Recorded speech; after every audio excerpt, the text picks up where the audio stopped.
kalau kita ikutin obrolan Anda dengan pemain-pemain itu kan buat saya sangat interesting. Sharing pengalaman yang orang lain belum tentu bisa dapat. Karena kan Yusa sendiri pemain. Bener. Nah, boleh diceritain nggak kok bisa terdampar ke Belanda? Di scout sama Ado sama Feyenoord juga akhirnya sama juga timnas regional Belanda. Timnas regional Belanda. Tapi kamu kan warga negara Indonesia. Bener, tapi waktu itu tuh karena mungkin masih di bawah umur ya, jadi masih memungkinkan. Pernah lihat nonton pemain SSB Indonesia nggak? Kalau saya kurang tahu ya. Belum pernah ya? Belum pernah. Nah, itu menarik tuh. Karena yang marah bukan pelatihnya, mamanya.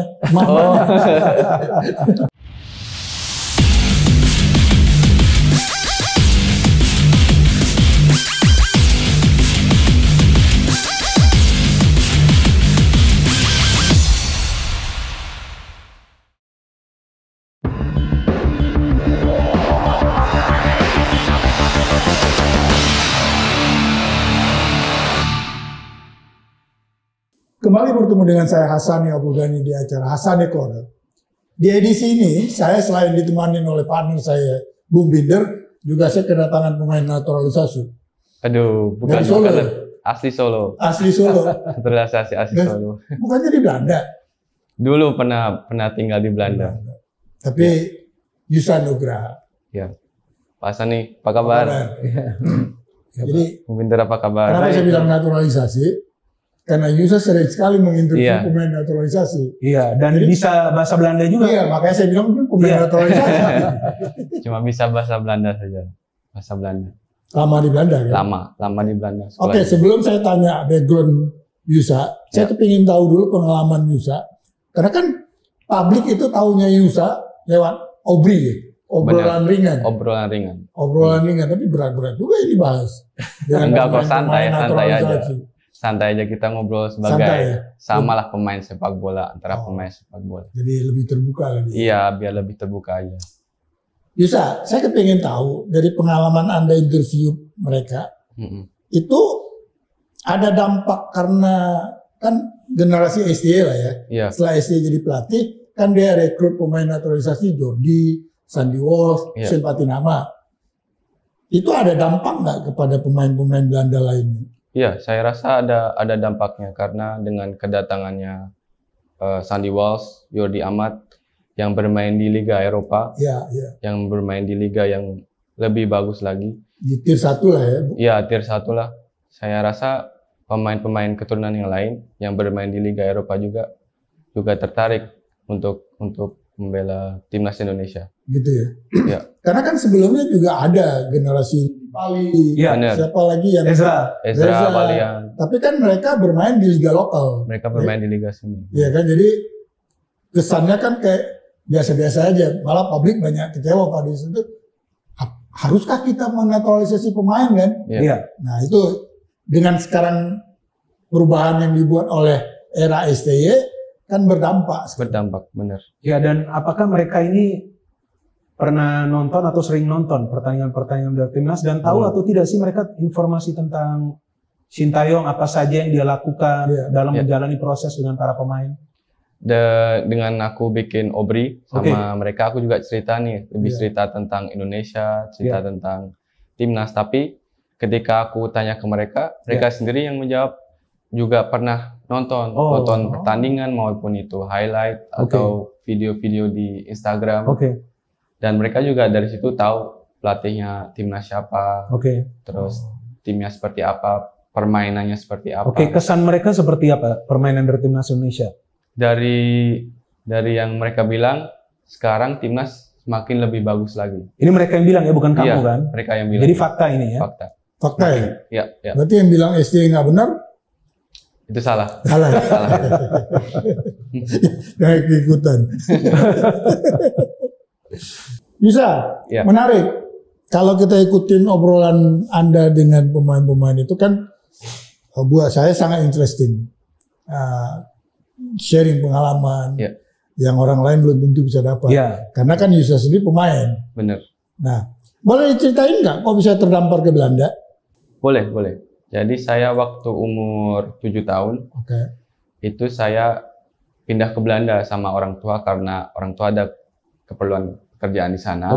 Jadi kita pindah ke Belanda. Terus baru saat saya di Belanda ini, pas saya sekolah di SD, itu setiap pulang sekolah pasti ada kayak ekskul. Ya. Setiap hari? Setiap hari ada. Setiap hari ya? Ada. Jadi ada ekskul. Nah kita bisa milih antara banyaklah olahraga, iya, sport betul. lah, sepak bola, terus boxing pun ada juga. Jadi banyak. Akhirnya karena teman-teman ikut sepak bola, senang sepak bola, jadi saya ikut juga lah sama teman-teman kan. Ini tahun berapa ini? Tahun 2008, 2009. 2008 kamu ke sana? Iya. Usia 7 tahun? 7 tahun. Nah, terus ya udah dari situ saya baru suka tuh bermain sepak bola, saya rasain gimana main sepak bola, terus dari situ suka bermain sepak bola. Terus saya cerita ke ayah kalau di sekolah sering main bola sama teman-teman dan suka. Akhirnya, nah di Belanda itu di setiap daerah pasti ada klub sepak bola. Itu klub amatir, belum profesional. Nah jadi kalau di Indonesia itu seperti apa? SSB atau akademi? SSB, bener. SSB. Tapi itu masih di level amatir. Ada liganya? Ada liganya ya? Ada liganya. Nah itu liga di bawah federasi atau? Iya, di bawah KNVB. Jadi di bawah KNVB ya? Iya. KNVB yang ngatur semuanya, pokoknya semua kompetisi. Nah, walaupun amatir? Walaupun amatir, iya. Benar. Nah, terus saya bilang kayak pengen main bola di klub. Ya udah akhirnya didaftarin ke klub di dekat rumah. Itu namanya VVV Hakshout namanya. Ini di daerah mana ini? Ini daerah Den Haag. Saya tinggalnya di Den Haag. Oke, jadi tadi Yusa mengatakan dekat rumah ada SSB-nya. Ya. Jadi udah banyak dong. Ada banyak. Di Belanda. Setiap daerah pasti ada lapangan. Nah, lapangan itu punya SSB itu. Jadi ya saya daftar ke situ, akhirnya main di Hakshout selama 5 tahun. Dan selama 5 tahun itu pasti setiap tahun ada latihan rutin dan regular competition juga. Dari U8 saya mulai. Oke, itu competitionnya berapa pertandingan satu musim? Itu bisa pokoknya satu liga itu ada sekitar 12-15 tim lah.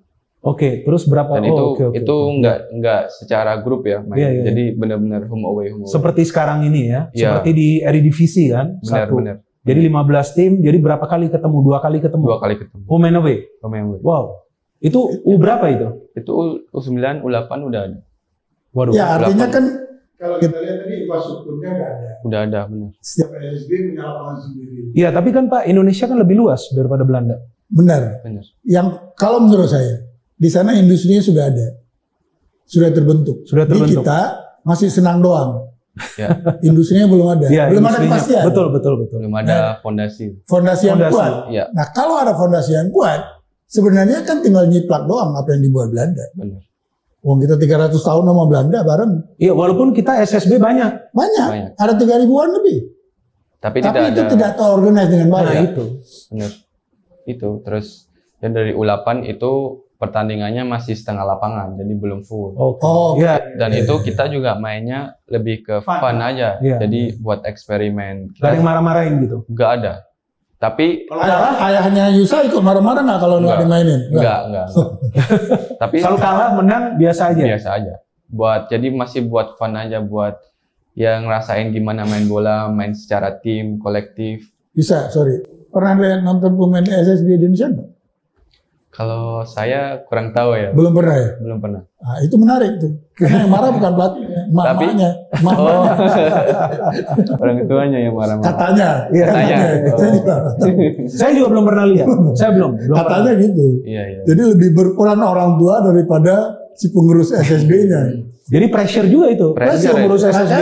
Makanya pemain kita bagusnya sampai umur 16. Oh iya, betul Pak. Karena di-push. Iya, di-push terus. Nah kan ini barusan Yusa termasuk orang yang apa istilahnya? Orang yang ikut bermain kan. Iya. Di umur 7 dia udah ikut SSB. Berarti kan 7, 8, 9 itu kan sudah ada. Iya, sudah ada. Istilahnya sana FI itu ya? Iya, F, D, E gitulah. Dari abjad gitu kan. Iya. Itu kelasnya itu kan. Tapi kalau masih di kelompok umur 9 sampai 12 itu masih fun aja, masih buat eksperimen dan setiap minggu atau setiap bulan lah pasti posisinya diganti juga. Jadi kita bisa tahu, pelatih juga bisa tahu, oh Yusa ini main bagusnya di mana ya gitu. Posisi kamu gitu. Jadi, awal kamu main sebagai apa? Awalnya di back kiri, habis itu pindah ke back tengah, habis itu pindah ke gelandang, terus ke penyerang juga pernah, kiper pun juga pernah. Jadi semuanya dicoba. Nah harus begitu sih sebetulnya. Jadi siapa tahu kan kita punya hidden talent. Seperti mungkin sekarang bisa jadi timnas Nathan yang kita kira bermainnya di back kiri, ternyata di back tengah dia malah lebih bagus. Di midfield bagus juga. Ternyata Piala Asia U23 kan? Iya benar-benar. Itu. Pernah di posisi apa terakhir? Terakhir di mana nih? Di Belanda. Di Belanda saya jadi penyerang malah. Penyerang. Dari pertamanya di back kiri ya. Penyerang. Nah, saya pernah main sama Nathan ya? Benar. Lawan. Itu usia kelompok usia berapa tuh? Itu di usia U15. U15 kamu udah lawan sama dia? Kalau dari U13 ke atas itu udah full lapangannya. Jadi kita diajarin buat offside dan lain-lain gitu. Nah, itu pas U15 saya pindah ke klub Feyenoord. Rotterdam. Pas usia 15? Iya. Itu gimana tuh caranya kamu bisa pindah? Itu dari klub amatir? Ya, dari klub amatir ini saya ada kayak school academy ADO Den Haag. Ya, ada sih. Rafael punya. Ya, klubnya Rafael, bener. Nah, saya daftarin ke situ. Akhirnya ada banyak orang nih kan. Dan di sana ada scout juga lihat penampilan kita. Dari situ scout bilang, coba kamu bermain di klub yang mungkin lebih tinggi levelnya, jadi lebih tinggi sedikit, tapi belum profesional itu. Iya. Akhirnya disaranin buat ke SVV Scheveningen. Nah, ADO sama SVV Scheveningen ini kerjasama. Untuk apa ini kerjasama? Untuk misal ada bakat di SVV Scheveningen, bisa langsung ke ADO. Oke. Jadi udah kayak jadi klub lain mungkin nggak bisa lah ambil karena ADO duluan nih yang kerjasama gitu kan. Terus akhirnya pindah ke SVV Scheveningen di U13 selama 1 musim. Dalam 1 musim itu di scout lagi sama ADO, sama Feyenoord juga, akhirnya sama juga timnas regional Belanda. Timnas regional Belanda, tapi kamu kan warga negara Indonesia. Bener, tapi waktu itu tuh karena mungkin masih di bawah umur ya, jadi masih memungkinkan. Nah, waktu itu di scout juga diseleksi sama timnas regional Belanda. Terus? Regional South Holland namanya. Tapi setelah 2 ronde nggak terpilih. Nggak lolos. Yusa di akademi di usia berapa diajarkan teknik dasar? Ya, artinya shooting, passing, dribbling, kontrol bola. Kalau benar-benar shooting dengan mungkin kaki kiri, kaki kanan yang benar-benar harus akurat, placing itu dari U12, U13 itu udah mulai kompetitif lah. Jadi itu kan udah mulai full lapangan. Udah mulai diajarin offside, onside. Gitu. Jadi itu dari U12. Gitu.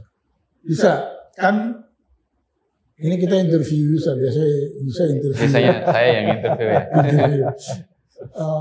Apa bedanya? Bedanya gimana? Kalau di interview? Kalau di interview kita hanya menjawab pengalaman kita. Kalau interview kita yang harus. Yang menarik selama interview pemain siapa? Menarik yang berkesan buat Jay Izes. Karena udah 3 kali Obri. Udah 3 kali ya? Dan dia sangat baik orangnya, sangat humble juga, dan pasti kalau setiap kita Obri itu durasinya bisa 40 menit ke atas. Panjang dia. Soalnya dia juga kayak cerita-cerita gitu kan pengalamannya dia di timnas atau pas dia di klubnya, terus dia tanya balik ke aku, kamu sekarang di mana mainnya, terus gitu. Kalau Ragnar pernah di interview? Ragnar sekarang udah 3 kali juga sama. Ragnar juga suruh sama dia. Ada nggak salah satu yang marah-marah gitu nggak? Marah-marah nggak ada. Nggak ada. Tapi mungkin ada pemain yang sedikit masih nervous atau malu tuh ada banyak. Kalau Martin Paes? Martin Paes belum. Tapi ingin udah berusahanya, tapi belum dijawab. Punya nomornya enggak? Belum. Belum. Ntar gua kasih. Oke, siap. Boleh. Oke. Saya juga pengen tahu, Isa, apa istilahnya, pemain-pemain ini kan pendapat Yusa lah dengan ada naturalisasi ini, dan saya juga ingin pendapat dari Bung Binder ya. Kalau menurut Yusa plus minusnya apa? Dengan datangnya pemain keturunan, menurut saya plus aja sih, plus banyak, karena dengan datangnya mereka itu, mereka membawa pengalaman mereka dari Liga Eropa yang lebih levelnya lebih tinggi. Mereka bawa ke timnas Indonesia, otomatis pemain-pemain yang dari Indonesia bisa belajar dari mereka dan bisa lihat level dari Eropa itu seperti apa. Dari situ saya kira mereka jadi lebih motivasi lagi buat memperbaiki diri sendiri, permainannya. Oke, sebelum saya ke Bung Binder, Yusa kan sekarang terdaftar sebagai pemain di Persis Solo ya, terakhir ya? Iya, terakhir Persis Solo. Nah, jadi bisa melihat dong materi pemain yang ada di klub. Iya. Memang harus banyak kita benahin. Mungkin kita Liga Indonesia sama Liga Belanda itu dari segi permainan atau dari segi infrastruktur? Saya nggak tahu. Sebagai pemain sepak bola. Ya, apa yang kamu rasakan perbedaannya? Walaupun kamu di Belanda sampai usia berapa itu main? Sampai usia 18. 18 di Belanda, terus pindah ke sini. Pindah ke sini. Itu tahun berapa pindah? 2021. Belum lama. Belum Ya, lama. artinya kan kalau melihat Apa perbedaannya? yang kamu dari rasakan apa yang aku rasain sebagai pemain ya? Ya, dari apa yang aku rasain itu, di sini permainannya lebih ke fisik. Jadi lebih ke stamina-nya harus kuat, lebih lari. Mungkin karena cuacanya juga beda ya. Nah, lebih agresif lah, lebih main badan gitu lah. Kalau di Belanda itu lebih ke taktik. Jadi taktik dasar, jadi passing 1-2. Jadi lebih banyak passingnya. Jadi dribblenya kalau di momen tertentu yang kita harus dribble, nggak ada jalan keluar, baru dribble.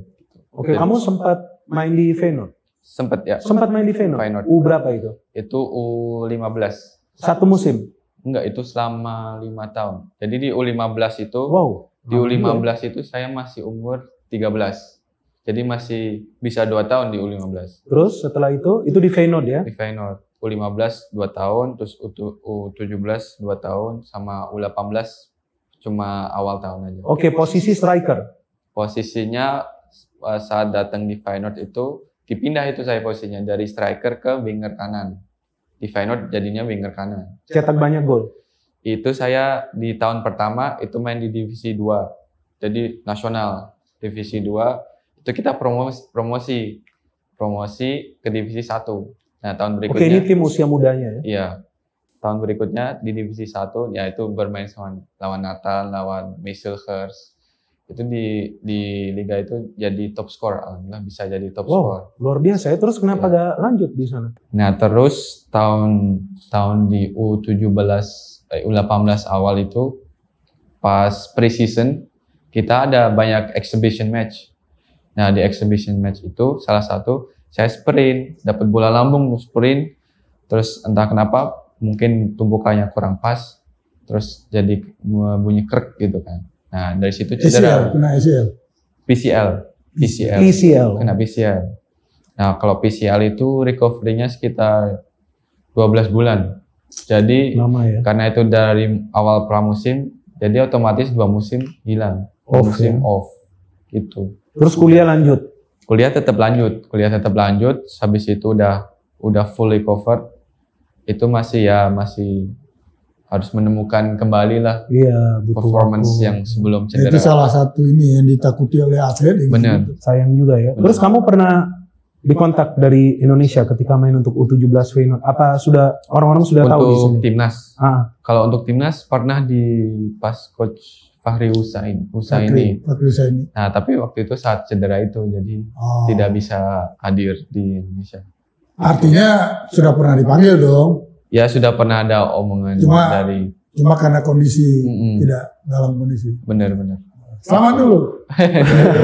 Iya, hebat juga, lama di Belanda kan sampai sempat jadi top scorer. Tinggal sekarang di sini kamu harus dapat klub lagi untuk mengembalikan performa. Artinya kan kalau sempat nggak cedera, ini uang asli Solo.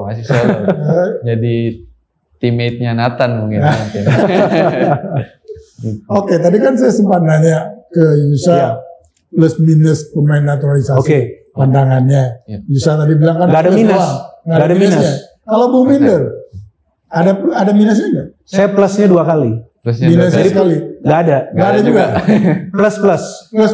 Iya, karena kita bisa melihat dengan adanya beberapa pemain keturunan saja, permainan timnas Indonesia sudah berbeda. Apalagi dengan adanya lebih banyak pemain-pemain keturunan ini. Siapa yang menyangka Indonesia bisa membantai Vietnam di kandang Vietnam? Bukannya artinya tidak pernah, sebelumnya kita pernah, tapi sudah lama. Dengan adanya pemain-pemain keturunan ini, confidence dari para pemain lain yang bermain di Liga 1 jauh lebih tinggi. Mereka lebih percaya diri. Jadi ada perubahan yang sangat signifikan yang kelihatan. Kalau orang menanyakan minus, ya sampai saat ini belum ketemu minusnya itu di mana. Karena semuanya itu plus, efeknya sangat positif. Tinggal bagaimana kita melihat ini bisa bertahan untuk waktu yang lama. Artinya kembali ke pelatih. That's why seperti yang selalu kita diskusi, bahwa sangat penting bagi Sintayong untuk lanjut dulu. Ya kan? Menangani dulu pemain-pemain ini sampai betul-betul mereka ini matang. Matang dari segi apa? Chemistry. Ya, benar. Enggak, saya kan juga ngelihat gini. Sejak ini generasi SDY lah ya. Pemain-pemain naturalisasi dengan pro kontra yang terjadi di masyarakat. Tapi kan kita, publik, itu sudah berubah melihat timnas. Nggak lagi berkaca cita-cita juara ASEAN. Sudah ada mimpi masuk Olimpiade. Piala Dunia. Sudah ada mimpi yang dulu nggak pernah kepikir masuk Piala Dunia. Pernah masuk Piala Dunia waktu Indonesia belum lahir. Namanya dulu East Indies. Oh gitu. East Indies pernah masuk mewakili East Indies tahun sebelum merdeka lah itu. 30 kalau nggak salah, 1930. Ya kan? Atau 34. Tapi di era sekarang kan nggak. Belum. Ya kita kan susah lah menang. Gitu. Kali ini kan mimpi itu kan sudah ada. Walaupun belum ada terbukti, misalnya belum tercapai ya, bukan nggak terbukti. Kita gagal kemarin untuk Olimpiade. Dikit lagi kan? Dikit lagi. Nah ini kan di senior juga kan bakal ada gitu kan. Nah ini kan sesuatu yang menurut saya kalau dikatakan nggak ada minusnya ya memang kenyataan. Fakta. Jadi ini sebuah perubahan. Ya memang sebuah perubahan itu kan nggak bisa diterima secara langsung. Bener, pasti ada ups downs-nya juga. Ya, tapi kalau membawa ini plus terus kan, automatically. Nah, saya pengen tahu nih dari sisi Yusa, ada bocoran lagi nggak pemain yang bakal diambil? Yang gua kadang-kadang nggak tahu ya. Mungkin prosesnya Jens sama Kelvin Verdonk. Kalau Jens kata dia kemarin saya kebetulan kemarin malam ya kita masih saling kontak lah buat ya jaga kontak. Dia bilang minggu depan bakal call. Oh, berarti pas kita naik ini dia udah bakal. Memang sekarang kan sudah masuk di DPR. Iya betul. Dia, berarti ya mungkin nggak dapat ya lawan Irak belum dapat. Mepet. Tapi bisa jadi. Kita nggak tahu ya. Nggak tahu. Nah itu yang terakhir waktu SD di sana kan. Ya. Yang Verdonk sama siapa tadi? Jens Raven. Itu. Nah kan terakhir untuk U20 kan Indra Sapri juga memonitor. Bener. Ada saya lihat di OB-nya Yusa itu siapa tuh yang baru aja ini? Siapa namanya? Sacha itu di Bandung kan? Nah menariknya itu dari saya kan tahu Sacha dari media Indonesia adalah berita bahwa kalau Sacha juga dilirik atau dipanggil buat ke timnas. Mereka trial gak sih? Enggak ya, belum ya. Artinya cuma dipantau aja kan? Dipantau, iya. Tapi dari beritanya Garuda Calling tulisannya.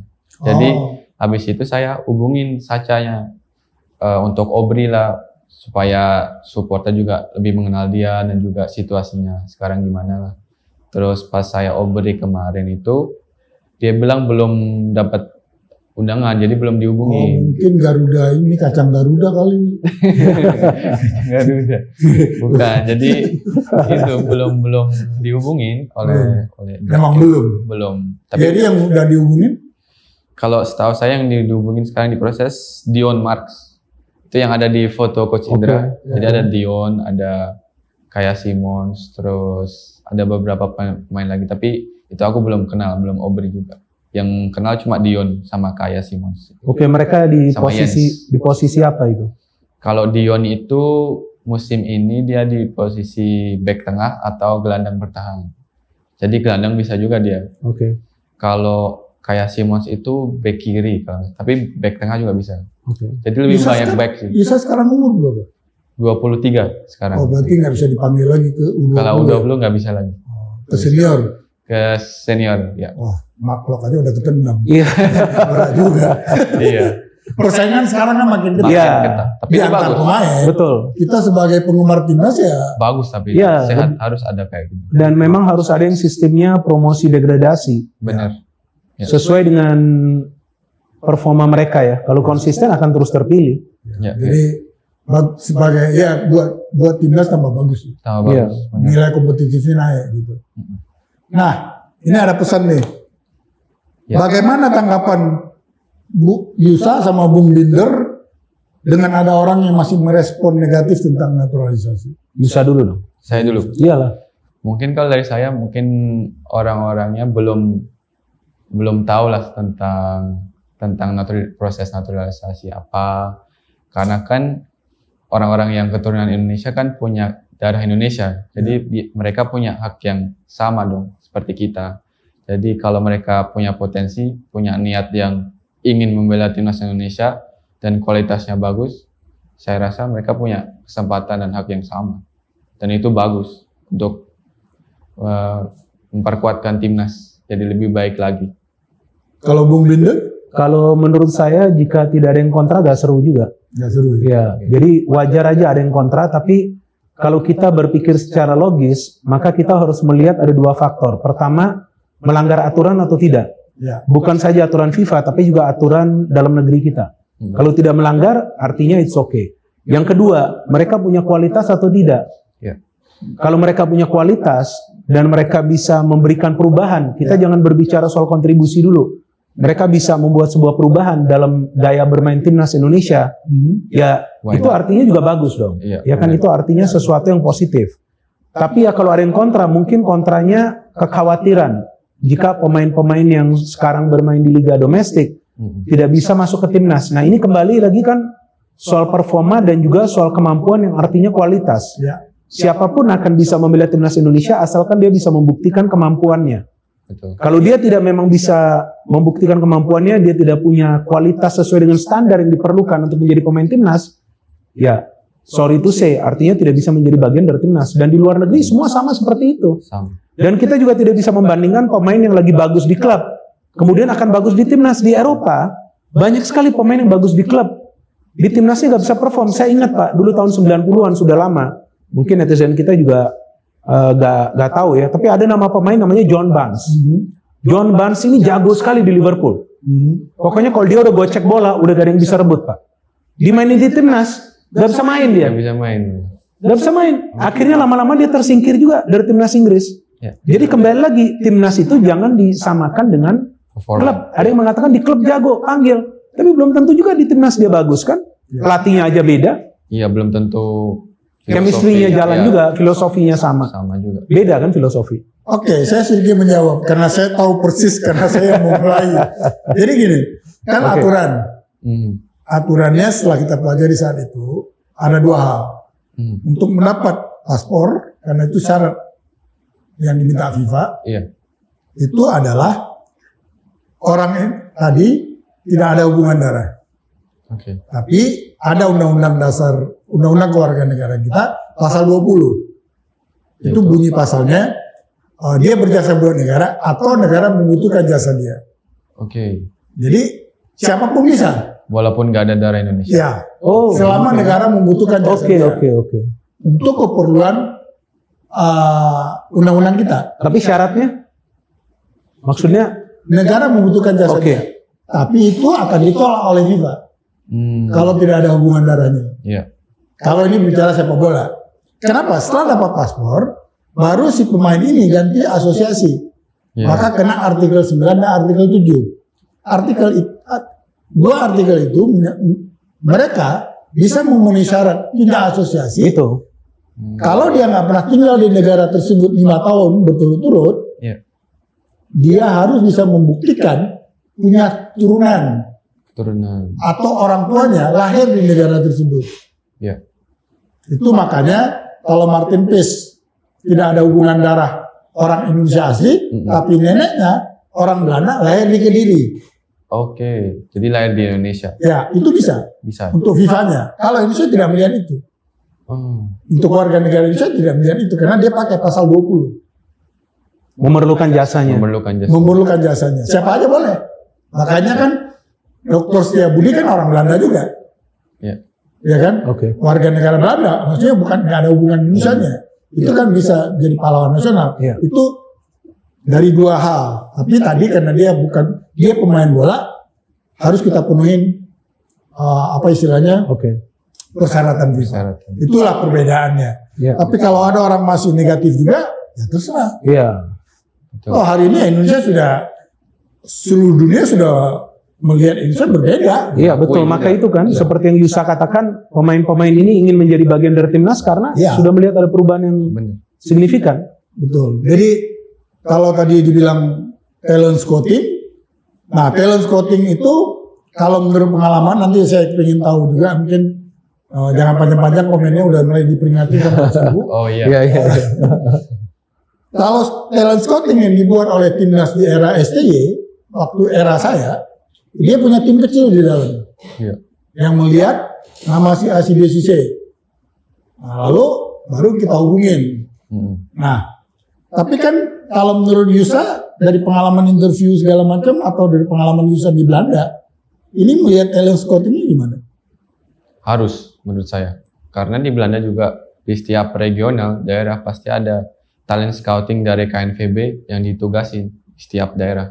Dikirim berapa talent scouting. Jadi setiap weekend, setiap kompetisi, pasti ada talent scouting yang lihat. Tapi kita nggak tahu pemain. Ya, artinya itu kan buat federasi kata kunci. Iya, benar. Benar nggak, Bung? Betul, apalagi untuk pemain-pemain yang bermain di liga kita kan. Harus ada yang turun langsung untuk melihat. Tapi kan kita juga masih menunggu. Ada liga untuk pemain usia muda kan Pak. U19, U16. Ya kalau bisa U14 juga. Walaupun U14 mungkin not one full season. Tapi kalau yang namanya sudah U16 itu mereka harus main 1 kompetisi full. Minimal itu 30 pertandingan. Yang usianya udah 15 tahun itu. Sampai ke atas terus. Mungkin itu hal positif yang harus kita tiru. Pola talent scouting ini mesti ditiru dan continuing. Karena itu menurut saya salah satu kelemahan kita sih. Kalau mau kita akui. Dan kita regenerasi juga harus jalan. Terima kasih Yusa, terima kasih Bung Bidin. Sebuah obrolan yang seharusnya kita obrol lagi nih. Harusnya bisa lagi ya, episode kedua. Tapi istilahnya ini bukan break. Saya ada pesan nih, buat pemirsa yang mau dapatin merchandise dari Mills, silakan cek description box di channel Hasani Corner. Sekali lagi saya mengucapkan terima kasih buat Mil yang telah mensupport acara Hasani Corner, dan harus kita akhiri. Break berikut diakhiri ini. Berbeda TV sama kita. Jadi nanti mungkin kita ngobrol lagi, Yusa. Mungkin ada kesempatan lagi. Tapi yang jelas tadi dapat bocoran. Minggu depan ada pemain yang akan datang yang akan diwawancara oleh Kongres DPR kita untuk calon berikutnya naturalisasi. Mudah-mudahan Indonesia terus maju, sepak bola kita berkembang, dan timnas insya Allah bisa ke Piala Dunia. Amin. Sekali lagi terima kasih. All About Sport.